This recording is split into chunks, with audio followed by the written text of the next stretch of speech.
Top uncommitted recruit in the state of Oklahoma is out of Beggs, Kendal Daniels, safety. And his plan, right?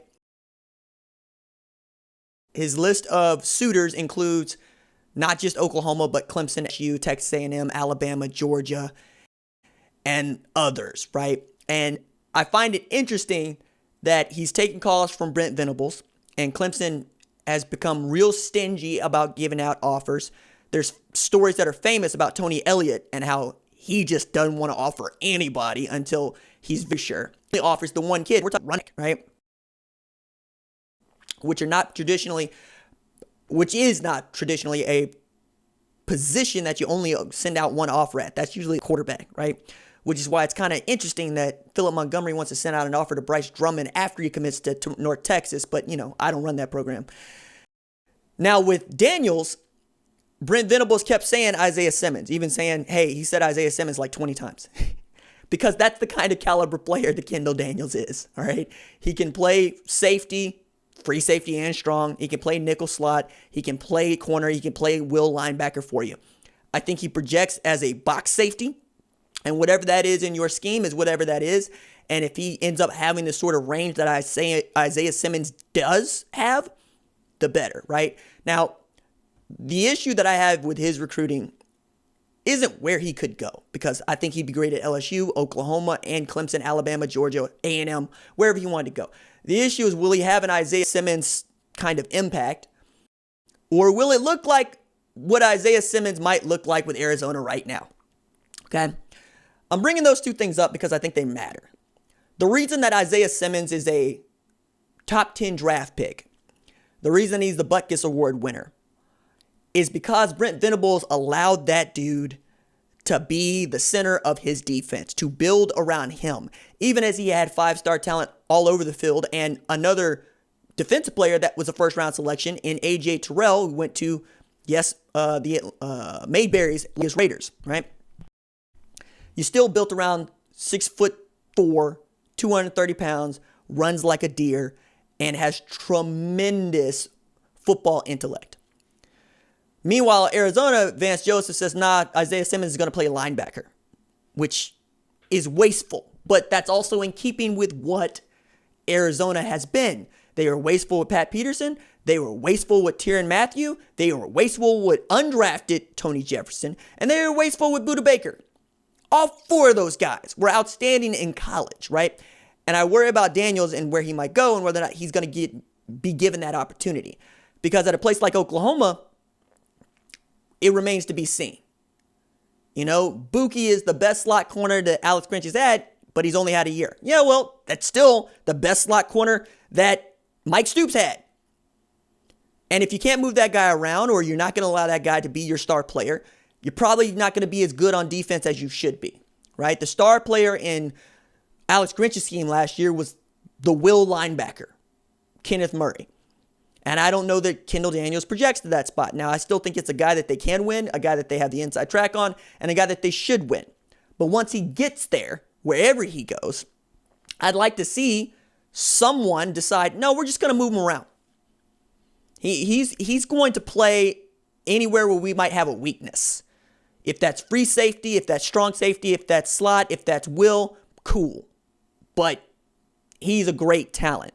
And I think that's what Venables is selling, right? Venables is saying, hey, look, I want to put you wherever we need to put you on a football field. And as a football player, that's enticing, right? I think that if you decide you want to play one position, you don't want to be moved around, that also needs to merit as well. Because nobody can make you play another position. And if you're playing out of position, you don't feel good about it, you ain't going to play well. And that even speaks for past Thorpe Award winners like Minkah Fitzpatrick, who was tired of playing 6 different positions in Miami, so he asked for a trade to Pittsburgh. And, is an all-pro caliber safety for them, because that's really where he plays. But having that sort of versatility and having a guy that has the opportunity to do what he wants to do or settle into a position, I think is what Daniels gets to choose from right now. And that's a very fortunate position for him to be in. I'm also interested to see when his announcement comes, because again, the mill says Oklahoma has a bunch of silent commits. All right. I've heard from a couple of guys that may or may not be headed that way. However, as more folks get public commitments, it's not a great look. Now, folks that want to tell me in my mentions particularly, I don't check recruiting rankings in April. Then why are you in my mentions checking them? Just don't respond, because if you have some sort of feeling about this, you know how this works. If you get a bunch of guys in early and they're blue chippers, most of them are going to stay in.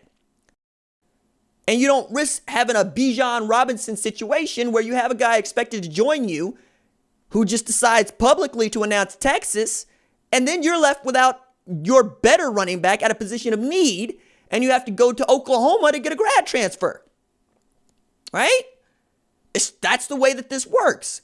Texas A&M has been furiously trying to fill up the boat earlier so that they don't have to do what they did last year, which is put a bunch of guys in that they didn't necessarily have high on the draft board and try to fill it out with some measure of quantity. It's the reason why checking in on Tennessee and seeing that they picked up 3 blue chippers in the last 4 days is not a small thing. Kamar Wilcoxon, Dylan Brooks, Julian Nixon, all those guys can play for Jeremy Pruitt. And what's the shame in getting a guy in April as opposed to getting a guy in August? Well, you get to build on saying we got these guys in April, right? That's how Oklahoma put together its 2019 class. Put a bunch of guys in there in April. And I think if you could take the commitments, then you take the commitments. But doing this thing where you're waiting for some sort of grand reveal, fans will be there. And to say that you're playing for fans, for what? None of us got to go to any spring ball game. None of us get to see you work out in the summer. We don't even get to go to preseason camp. Matter of fact, preseason camp, they open it for 15 minutes of media viewing and it's stretching. And we're all down there with our cameras out trying to get as much as we possibly can, and the kids stretching. Kind of, sort of going through drills.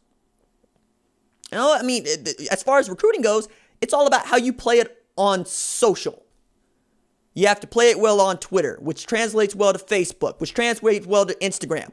You play the NFL draft, because as much as we put an emphasis on spring games, the draft is what they're actually watching. What did you actually do? Right? How did your players actually get selected by the NFL, who, as I continue to say, does not really have a dog in the fight, and they don't actually start watching film on these guys until after their season ends. And then all of a sudden, these guys are really good that we've been saying are really good for some time now. I feel that way about high school football as well. I'm sure there are lots of high school football fans who are going, I told you that this guy was good when he was in 8th grade. So we all had that feeling. It just trickles up. But if you're Oklahoma, you played it to Kenneth Murray, you played it to Neville Gallimore, you played it to CeeDee Lamb, right? You played to those ideas. But you also want to be able to get guys in at that moment. It doesn't make any sense to wait. It doesn't make any sense to me to not absolutely pursue everybody that you can get right now. And then the effort is in keeping them. The effort is recruiting after the fact, right? Don't give a kid an opportunity to think that you don't care now that you got his commitment, right? Because complacency in a relationship is real. You're in the same relationship with the same person for some time. There are things that you just tend to take for granted, and you need to jog yourself. Perhaps if you thought about roses, go buy roses, right? Perhaps if you thought about chocolate, go get chocolate. Perhaps if you thought about having a spontaneous date, go do that. Don't let it just fly by. Same thing with recruiting. If you thought about the kid, text the kid, call the kid, whatever. Same thing with the kids. I tell the kids this all the time, especially during the dead period. Reach out to these coaches. If you're in their text messages, or you're in their DMs and they don't respond, that don't mean they don't see it. And they know that you care. It's the same thing with jobs. Do not ever leave any doubt about a job you want. Because what's the worst thing that somebody can say? No. If you haven't been told no all the time, you haven't asked any questions. You haven't actually put yourself out there. And I get that it sucks to put yourself out there and be rebuffed. We had a Florida director of player personnel subtweeting a Tennessee commit. Yeah, it sucks. But it's life. You only get 25 in the first place. And at a place like Tennessee or Florida, you send out 300 offers a year. Some of those kids are going to get offers that they can't even commit to. So they're getting told no. So it goes back and forth. It's all balance. But I'm not going to tell a group of kids not to publicly announce that they are committed or making a promise to come to school, because I don't see how that helps me.